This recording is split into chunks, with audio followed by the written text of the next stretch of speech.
இந்த வீடியோவை உங்களுக்கு வழங்குவோர் மாலை முரசு செய்திகள் தொலைக்காட்சியின் படிப்போம் ஜெயிப்போம் உயர்கல்வியை தேர்ந்தெடுப்பதில் உள்ள சந்தேகங்களை தீர்க்கும் நிகழ்ச்சி தினமும் மாலை 5 மணிக்கு. வணக்கம். ஃபோஸ்டர்ஸ் எட்கேஸ் வழங்கும் தமிழ்நாடு 360க்கு உங்களை வரவேற்பது நான் சலோமி. தமிழகத்தில் உள்ள அனைத்து மாவட்ட நிகழ்வுகளையும் விரிவாக பார்ப்பதற்கு முன் தலைப்புச் செய்திகளை பார்க்கலாம்.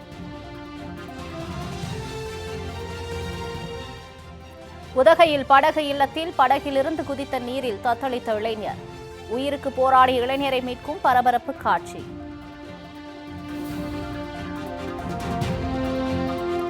கொடைக்கானல் மலைப்பகுதியில் ஓடையை ஆக்கிரமித்து விடுதி கட்ட முயற்சி, பணிகளை தடுத்து நிறுத்தி பொக்லைன் வாகனங்களை பறிமுதல் செய்த அதிகாரிகள்.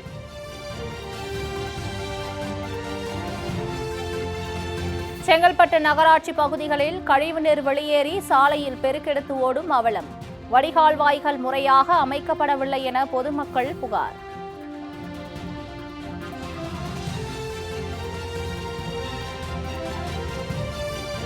சேலம் மேட்டூர் அனல் மின் நிலையத்தில் டீசல் பைப்லைன் உடைந்த நிலையில் டீசல் காவிரி ஆற்றில் கலக்காமல் தடுப்பு, அதிகாரிகளின் துரிதமான நடவடிக்கையால் பெரும் அசம்பாவிதம் தவிர்ப்பு.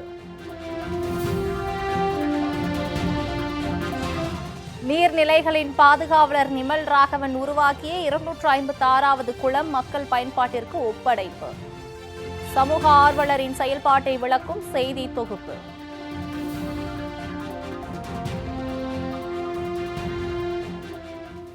இனி விரிவான செய்திகளை பார்க்கலாம்.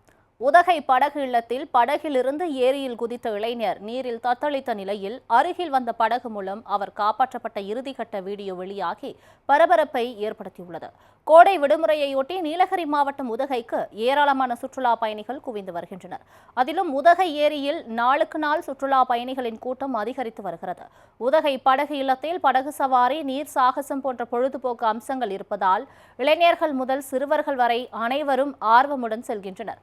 ஆனால் படகு இல்ல ஏரியின் ஆழம் எவ்வளவு, அதில் உள்ள ஆபத்து என்ன என்று எதையும் அறியாமல் சிலர் படகிலிருந்து நீரில் குதித்து நீந்த முயற்சி செய்கின்றனர். இதுபோன்று படகிலிருந்து நீரில் குதித்த இளைஞர் ஒருவர் நீந்த முடியாமல் நீரில் தத்தளித்து உயிருக்கு போராடி கொண்டிருந்தார். அப்போது மற்றொரு படகில் வந்த அந்த படகு ஓட்டுநர் அன்சாத் உயிருக்கு போராடி கொண்டிருந்த இளைஞரை மீட்க முயற்சித்தார். படகில் பயணிகள் இருக்கும் நிலையில் இளைஞரை தூக்கும்போது படகு கவிழும் ஆபத்து உள்ளதால் அவ்வழியாக வந்த மற்றொரு படகை கையசைத்து அழைத்து அவர்களின் உதவியுடன் இளைஞரை மீட்டுள்ளார்.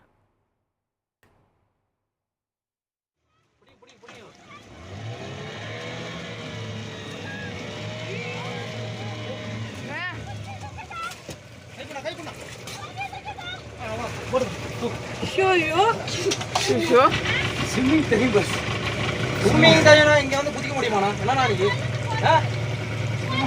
சும்மா 2 நிமிஷம் நீ பேசி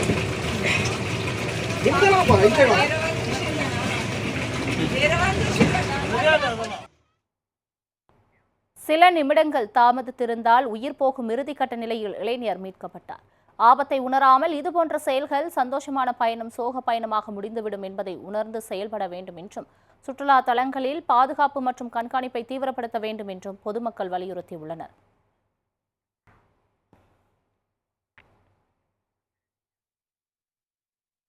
கொடைக்கானல் மலைப்பகுதியில் ஓடையை ஆக்கிரமித்து விடுதி கட்ட முயன்ற நபர்கள் மீது நடவடிக்கை எடுக்கப்பட்டதுடன் பொக்லைன் வாகனத்தையும் அதிகாரிகள் பறிமுதல் செய்தனர்.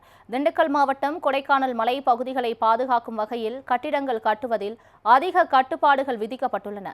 முக்கியமான பாறைகளை உடைக்கவும் துளையிடவும் இயந்திரம், வெடிபொருட்கள் மற்றும் ஜேசிபி, பொக்லைன் போன்ற கனரக வாகனங்களை பயன்படுத்தக்கூடாது என்று மாவட்ட நிர்வாகம் உத்தரவிட்டுள்ளது. இந்நிலையில் வில்பட்டி பஞ்சாயத்துக்குட்பட்ட புலியூர் கிராம பகுதியில் ஓடையை முழுவதுமாக மண்ணை போட்டு மூடி அப்பகுதியில் விடுதி கட்ட சிலர் முயற்சித்துள்ளனர். இது தொடர்பாக கோட்டாட்சியருக்கு புகார் வந்த நிலையில் சம்பவ இடத்திற்கு சென்ற வருவாய்த்துறை அதிகாரிகள் ஓடையை மண் போட்டு மூட பயன்படுத்திய கனரக இயந்திரத்தை பறிமுதல் செய்து அபராதம் விதித்தனர். அத்துடன் விடுதி கட்ட முயற்சித்த நபர்கள் மீது கடும் நடவடிக்கை எடுக்கப்படும் என்றும் அதிகாரிகள் தெரிவித்தனர்.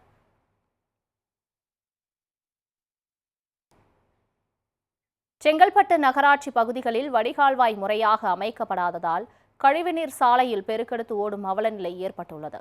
செங்கல்பட்டு நகராட்சியில் 33 வார்டுகள் உள்ளன. இதில் பல்வேறு பகுதிகளிலும் அமைக்கப்பட்டுள்ள கழிவுநீர் வடிகால் முறையாக அமைக்கப்படாததால் கழிவுநீர் வெளியேறி தெருக்கள் மற்றும் சாலைகளில் தேங்கி நின்று துர்நாற்றம் வீசுகிறது.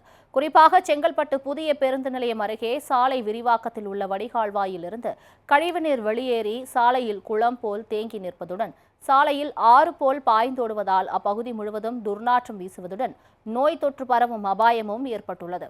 இதுகுறித்து பலமுறை புகார் அளித்தும் நடவடிக்கை எடுக்கவில்லை என்று அப்பகுதி மக்கள் புகார் தெரிவிக்கின்றனர்.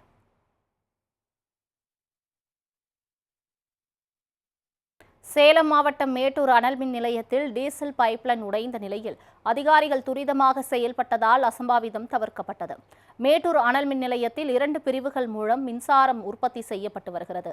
முதல் பிரிவில் 840 மெகாவாட் மின்சாரமும், இரண்டாவது பிரிவில் 600 மெகாவாட் மின்சாரமும் உற்பத்தி செய்யப்பட்டு வருகிறது. இந்நிலையில் முதல் பிரிவில் உள்ள முதல் அலகில் டீசல் பைப்லைன் திடீரென உடைந்தது. இதனால் ஊழியர்கள் அதிர்ச்சியடைந்தனர். தகவல் அறிந்து விரைந்த மின்நிலை அதிகாரிகள் மற்றும் தீயணைப்புத் துறையினர் துரித நடவடிக்கைகளை மேற்கொண்டனர். டீசல் கால்வாய் வழியாக வெளியேறி காவிரி ஆற்றில் கலக்காமல் இருக்க உலர் சாம்பலை கால்வாய் பகுதியில் நிரப்பி பின்னர் பைப்லைன் உடைப்பை சீரமைத்தனர். இந்நிலையில் அப்பகுதியில் அதிகாரிகள் தொடர்ந்து கண்காணிப்பில் ஈடுபட்டு வருகின்றனர். அதிகாரிகள் துரிதமாக செயல்பட்டதால் பெரும் அசம்பாவிதம் தவிர்க்கப்பட்டது. மேலும் பாதிப்படைந்த பகுதிக்கு ஊழியர்கள் செல்ல தடை விதிக்கப்பட்டுள்ளது. இதன் காரணமாக அனல்மின் நிலையத்தின் முதல் பிரிவில் முதல் மற்றும் 3வது அலகில் மின் உற்பத்தி பாதிக்கப்பட்டது.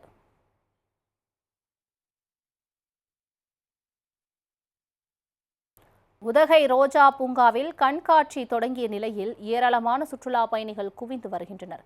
நீலகிரி மாவட்டம் உதகையில் கோடை விழா தொடங்கி நடைபெற்று வருகிறது.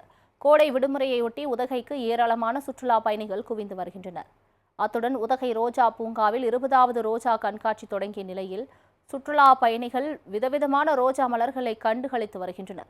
ரோஜா பூங்காவில் வழக்கமான வண்ணங்களில் பூத்து குலுங்கும் ரோஜா மலர்களுடன் கருப்பு, பச்சை, ஊதா உள்ளிட்ட அரிய வகை ரோஜா மலர்களும் பூத்து குலுங்குகின்றன.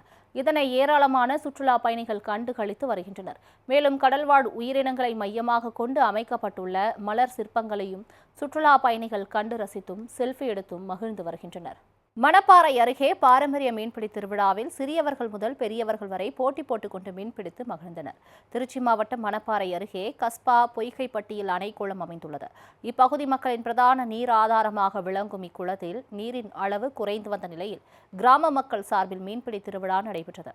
இவ்விழாவில் சுற்றுவட்டார கிராமங்களைச் சேர்ந்த ஏராளமான மக்கள் பங்கேற்று ஊத்தா, வலை, கச்சா உள்ளிட்ட மீன்பிடி உபகரணங்களை கொண்டு விரால், கெண்டை, கட்லா, ஜிலேபி உள்ளிட்ட நாட்டு வகை மீன்களை பிடித்து மகிழ்ந்தனர்.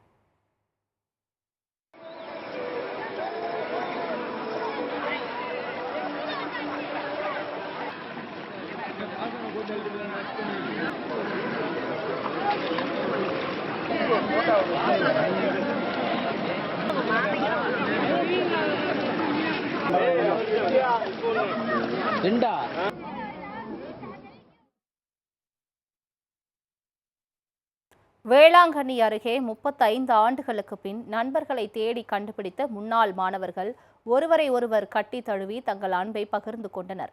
நாகை மாவட்டம் வேளாங்கண்ணியை அடுத்த பிரதாரமபுரத் அரசினர் பள்ளியில் முன்னாள் மாணவர்கள் சந்திப்பு நிகழ்ச்சி நடைபெற்றது. இதில் 1990 மற்றும் 92ஆம் ஆண்டுகளில் 9 மற்றும் 10ஆம் வகுப்பு பயின்ற முன்னாள் மாணவர்கள் சந்தித்துக் கொண்டனர். ஆண்டுகளுக்கு பின் சந்தித்துக் கொண்ட முன்னாள் மாணவ மாணவியர் சந்தித்து பேசினர். தொழிலதிபர்கள், காவல்துறை அதிகாரிகள், பொறியாளர்கள், ஆசிரியர்கள், வழக்கறிஞர்கள் என பல்வேறு துறைகளில் பணியாற்றி வந்த முன்னாள் மாணவர்கள் வாட்ஸ்அப் குழு மூலம் ஒன்றிணைத்து ஒருவரை ஒருவர் சந்தித்துக் கொண்டு தங்கள் மகிழ்ச்சிகளை வெளிப்படுத்தினர். கேக் வெட்டி குடும்பத்துடன் கொண்டாடிய முன்னாள் மாணவ மாணவியர் தங்கள் பள்ளி பருவ நினைவுகளை பகிர்ந்து கொண்டனர். ஃபோஸ்டர்ஸ் எட்கேசி தமிழ்நாடு 360யில் அடுத்து வருவது உங்கள் ஊர் நிகழ்வுகளை விரைவாக வழங்கும் உள்ளூர் எக்ஸ்பிரஸ்.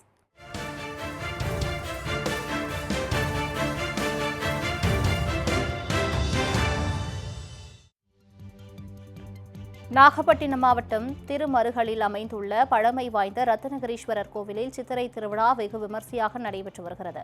இதில் விழாவின் முக்கிய நிகழ்வான தேரோட்டம் சிறப்பாக நடைபெற்றது.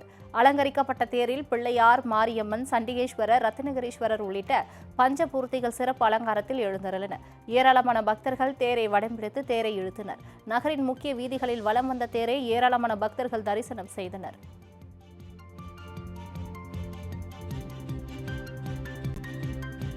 திண்டுக்கல் மாவட்டம் பழனியில் தனியார் பள்ளி வாகனங்களுக்கான ஆய்வு நடைபெற்றது. பழனி ஆண்டவர் கலைக்கல்லூரி மைதானத்தில் அனைத்து பள்ளி வாகனங்களையும் ஒரே இடத்தில் வைத்து ஆய்வு நடத்தப்பட்டது. இதில் வாகனங்களுக்கான வேக கட்டுப்பாட்டு கருவி, பிரேக், ஒலிப்பான், உதவி சிகிச்சை பெட்டி மற்றும் வாகனங்களின் பாதுகாப்பு ஆகியவற்றை வட்டார போக்குவரத்து துறை அதிகாரிகள் ஆய்வு செய்தனர். அத்துடன் வாகனத்தை ஓட்டும்போது கடைபிடிக்க வேண்டிய மற்றும் தவிர்க்க வேண்டிய விஷயங்கள் குறித்து வாகன ஓட்டுநருக்கான விழிப்புணர்வு நிகழ்ச்சி நடைபெற்றது.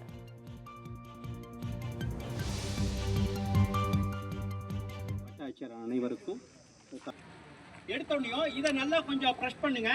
ப்ரெஷ் பண்ணோடனே உள்ள இருக்கிற காத்து வந்து அந்த டிசிபி பவுடரை வெளியே கொண்டு வரும். அழுத்தத்துடன், அதிக அழுத்தத்துடன் வரும் பாருங்க.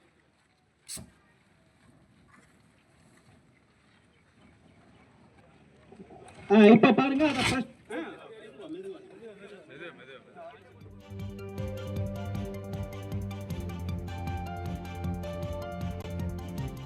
இந்தியா பாகிஸ்தான் இடையே போர் நிலவி வரும் நிலையில் இந்திய ராணுவம் வெற்றியடைய வேண்டி அம்மன் கோவிலில் பக்தர்கள் வேண்டுதல் செய்தனர். தஞ்சை மாவட்டம் கும்பகோணத்தில் அமைந்துள்ள காத்தாயி அம்மன் கோவிலில் சிவ லலிதா குழுவினர் கூட்டு பிரார்த்தனையில் ஈடுபட்டனர். அப்போது தேசிய கொடியை கையில் ஏந்தி ஸ்ரீ லலிதா சஹஸ்ராமம் பாராயணம் பாடி இந்திய நாட்டுக்காக வேண்டிக் கொண்டனர்.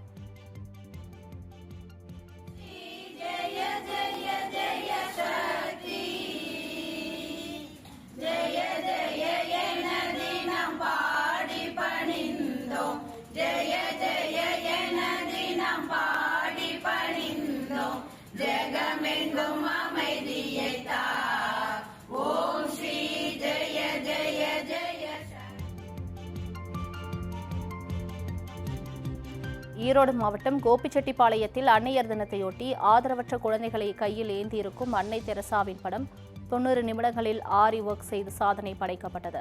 கோபிச்செட்டிப்பாளையத்தில் லக்ஷ்னா ட்ரைனிங் இன்ஸ்டிடியூட் மற்றும் world wonder book of record இணைந்து ஆரி ஒர்க் உலக சாதனை நிகழ்ச்சியை நடத்தியது. இதில் பல்வேறு மாவட்டங்களிலிருந்தும் ஆண், பெண் என 300க்கும் மேற்பட்டோர் கலந்து கொண்டனர். இந்நிகழ்வில் ஆதரவற்ற குழந்தை ஏந்தி இருக்கும் அன்னை தெரசாவின் படத்தை 90 நிமிடங்களில் ஆரி ஒர்க் செய்து சாதனை படைத்தனர். இந்த சாதனை வேர்ல்ட் வண்டர்ஸ் புக் ஆஃப் ரெக்கார்டில் இடம்பெற்றுள்ளது.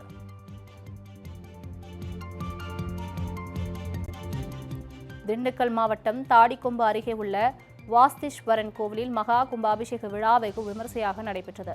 சுக்காம்பட்டி பகுதியில் பிரசித்தி பெற்ற வாஸ்தீஸ்வரன் கோவிலில் மகா கும்பாபிஷேக விழாவை ஒட்டி 9 வகையான மூலிகை பொருட்களால் முருகன் உருவ சிலை உருவாக்கப்பட்டது. இதனையடுத்து வேத மந்திரங்கள் முழங்க கும்பத்திற்கு புனித நீர் ஊற்றப்பட்டு கும்பாபிஷேக விழா நடைபெற்றது. இந்நிகழ்வில் சுக்காம்பட்டி சுற்றுவட்டார பகுதிகளைச் சேர்ந்த ஏராளமான பொதுமக்கள் கலந்து கொண்டு சாமி தரிசனம் செய்தனர்.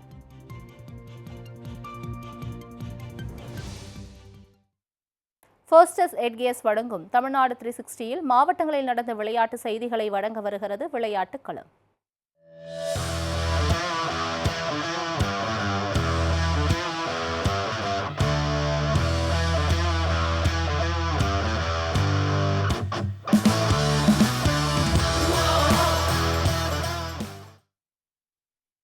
மயிலாடுதுறையில் மாவட்ட அளவில் நடைபெற்ற கராத்தே பயிற்சி போட்டியில் வெற்றி பெற்ற மாணவர்களுக்கு சான்றிதழ் மற்றும் தகுதி கலர் பெல்ட் வழங்கப்பட்டது.